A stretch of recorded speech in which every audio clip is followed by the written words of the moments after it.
नमस्कार साथियों, हमारे साथ आज भोपाल में आए हुए हैं ओबीसी नीलेश यादव जी, कार्यकारी जिलाध्यक्ष टीकमगढ़ ओबीसी महासभा।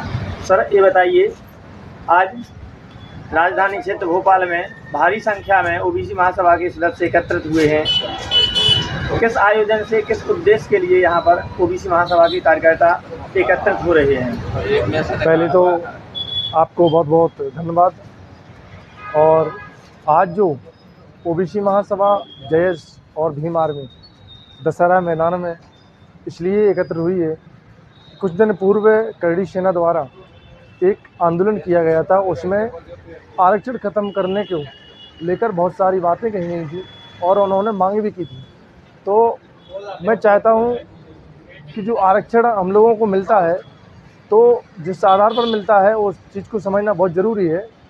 और भारी संख्या में हम लोग यहाँ एकता का परिचय इसलिए दे रहे हैं कि जो आरक्षण ख़त्म करने की बार बार बात कहते हैं, तो उससे पहले, आरक्षण ख़त्म करने से पहले जो निजी सिस्टम और सारी व्यवस्थाओं में आप लोगों का जो कब्जा है, उस पर आप पहले इस सिस्टम को समानता का अधिकार दे दीजिए और सारे सिस्टम पर आप हमें इस संख्या के अनुपात में हिस्सेदारी दे दीजिए। फिर हम जो आरक्षण हमको मिलता है, ये आरक्षण हमको कोई ज़रूरत नहीं इसकी। इसलिए आज हम भीम आर्मी जयेश और ओबीसी महासभा मिलकर के एक हुंकार भरेगी इस भोपाल से, और ये आवाज़ संपूर्ण देश में जाएगी। और SC ST OBC वर्ग के कल्याण के लिए हम लोगों ने एकता का परिचय देने का काम किया है। सत्ता पक्ष कहता है कि हमने ओबीसी का मुख्यमंत्री दिया है, ओबीसी का प्रधानमंत्री दिया है, इस पर क्या राय है आपकी?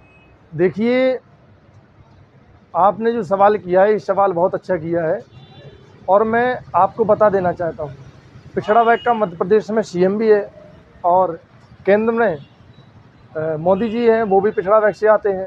तो कहने के लिए सिर्फ ये OBC है, लेकिन मेरा मानना है कि OBC के लिए जो कार्य नहीं कर सकता है वो एक RSS के हिसाब से चलता है और मनुवाद के सिस्टम के आधार पर काम करता है। तो ये पिछड़ा वर्ग का कोई ऐसा मुख्यमंत्री या PM मुझे लगता है कि पिछड़ा वर्ग के कल्याण के लिए कोई कदम नहीं उठाएंगे। आप देख रहे होंगे, इस भारत में जातिवाद जनगणना 1931 में हुई, तब से लेकर के आज तक जातिवाद जनगणना नहीं हुई है।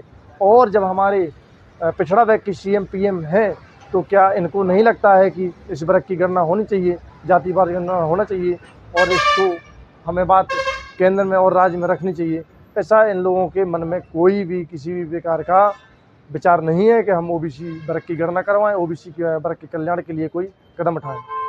RSS का कहना है कि हमें जाति से ऊपर उठकर राष्ट्र निर्माण करना चाहिए, हिंदू राष्ट्र निर्माण करना चाहिए, इस पर क्या राय है आपकी? आप देखिए, जो हिंदू राष्ट्र की बात करते हैं, क्या हिंदू राष्ट्र नहीं है? अभी हमारे इस देश में हिंदुओं की संख्या ज़्यादा है, लेकिन ये लोग सर्टिफिकेट बार बार क्यों मांगते हैं? हिंदू राष्ट्र बनाने की बात क्यों करते हैं? आज हिंदू राष्ट्र बनाने की बात हो रही है, कल मुस्लिम राष्ट्र बनाने की बात होगी, परसों सिख राष्ट्र बनाने की बात होगी। तो ये तो मुद्दा भटकाने की बात है, कहीं कुछ नहीं है। हमारा राष्ट्र हिंदू राष्ट्र है, सभी को पता है, लोग जानते हैं, बाकी कहीं कुछ नहीं है, ये गुमराह किया जा रहा है। आप कह रहे हैं कि ओबीसी महासभा हिंदू राष्ट्र बनाने की ओर अग्रसर है, लेकिन अभी आपकी ही पार्टी पर हिंदुत्व और सनातन विरोधी के आरोप भी लग चुके हैं। नहीं, ना तो हम हिंदू विरोधी हैं, ना धर्म विरोधी हैं। ये सब आरोप जो लोग लगा रहे हैं वो गलत हैं। बाकी हम लोग धर्म को मानते हैं, धर्म का प्रचार प्रसार करते हैं, सनातन धर्म को ही मानते हैं। लेकिन जिनको लगता है कि हम विरोधी हैं, तो चलो ठीक है, उनको लगने दो। पर हमारी आत्मा में हमारे विचार क्या है वो सभी लोग जानते हैं और जानेंगे। अभी एक मुद्दा सामने आया है, जो बागेश्वर वाला धाम है जी, वो कह रहा है आप हमारा साथ दो, हम आपको हिंदू राष्ट्र देंगे, इस पर क्या प्रतिक्रिया है? देखिए, ना तो हिंदू राष्ट्र बनना है, नहीं, हमारा देश धर्म निरपेक्ष देश है।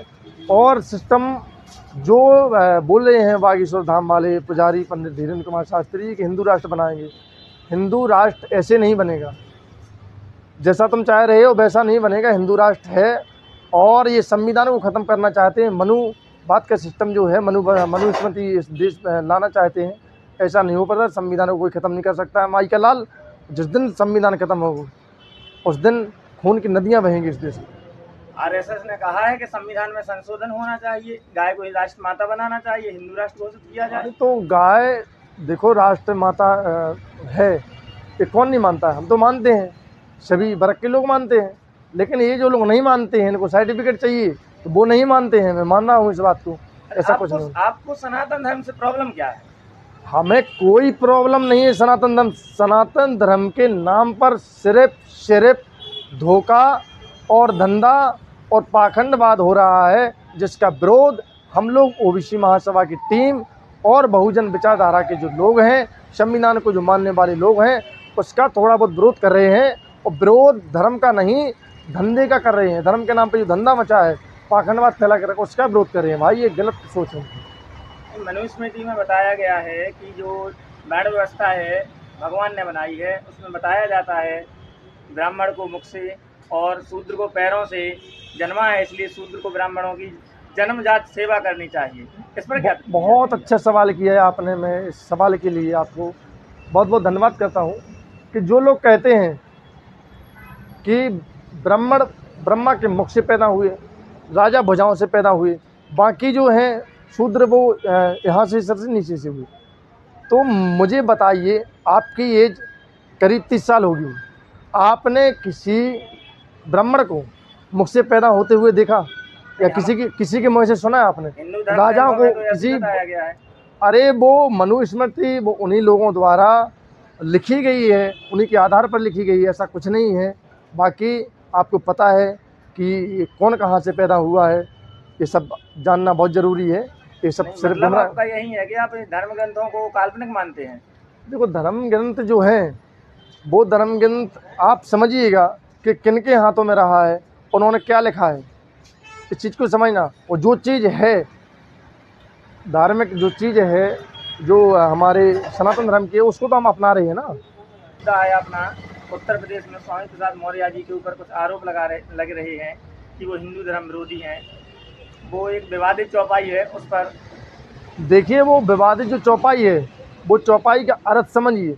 और जो लोग भी कह रहे हैं कि ये शिक्षा के लिए जो शब्द है उसमें लिखे गए हैं, जोड़े गए, बताया गया। अरे ताड़ना क्या है समझिएगा, शुद्ध उसमें लिखा है, समझिएगा, एक एक पॉइंट को समझिएगा उसमें क्या लिखा है। और मैं मान रहा हूँ इस पर जो उन्होंने लिखा है तो उनको स्वीकार करना चाहिए।